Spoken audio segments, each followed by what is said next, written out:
Hai, Assalamualaikum semua. Baiklah, di video kali ini saya akan memaparkan materi yang berjudul Ruang Lingkup Pelayanan Manajemen. Dan sebelum saya menyampaikan materinya, saya akan memperkenalkan diri saya dulu. Perkenalkan, nama saya Putri Arita dengan NIM 2102-10172 dari kelas 2E, Prodi Administrasi Publik, Universitas Maliku Saleh. Baiklah, di sini kita membicarakan tentang definisinya terlebih dahulu.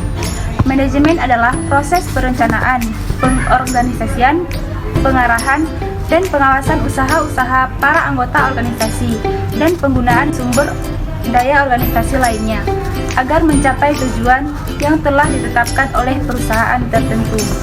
Ada 4 fungsi utama dalam manajemen yang harus kita ketahui. Yang pertama ada perencanaan atau planning, yang kedua ada pengorganisasian atau organizing, yang ketiga ada pengarahan atau actuating, yang keempat ada pengawasan atau controlling. Selanjutnya ada fungsi perencanaan. Perencanaan adalah proses terkait dengan apa yang akan terjadi di masa yang akan datang dan menentukan strategi dan taktik yang tepat untuk mewujudkan target dan tujuan organisasi. Apa saja kegiatan dalam fungsi perencanaan?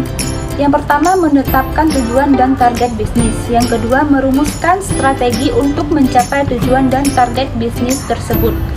Selanjutnya, yang ketiga, menentukan sumber-sumber daya yang diperlukan. Yang keempat, menetapkan standar keberhasilan dan pencapaian tujuan dan target bisnis. Selanjutnya, fungsi pengorganisasian atau organizing. Pengorganisasian ini terkait dengan bagaimana strategi dan taktik yang telah dirumuskan dalam proses perencanaan tadi, didesain dalam sebuah struktur organisasi yang tepat dan memastikan bahwa semua pihak dalam organisasi bisa bekerja secara efektif dan efisien untuk mencapai tujuan organisasi. Apa saja sih kegiatan dalam fungsi pengorganisasian itu?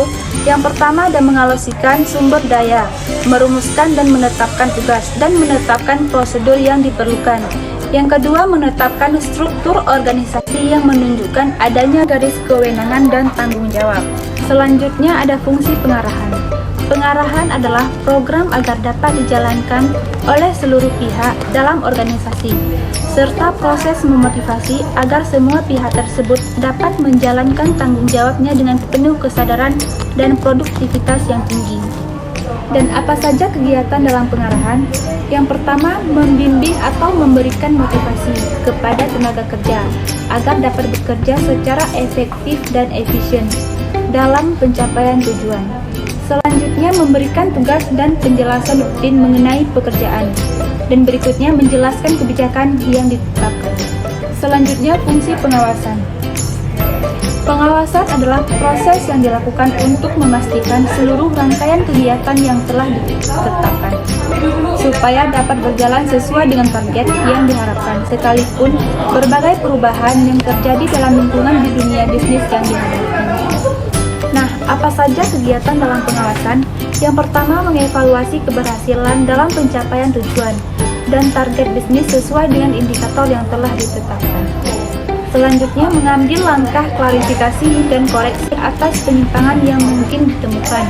Yang ketiga, melakukan berbagai alternatif solusi atas berbagai masalah yang terkait dengan pencapaian tujuan dan target bisnis dalam suatu perusahaan tersebut. Sekian materi dari saya. Assalamualaikum warahmatullahi wabarakatuh.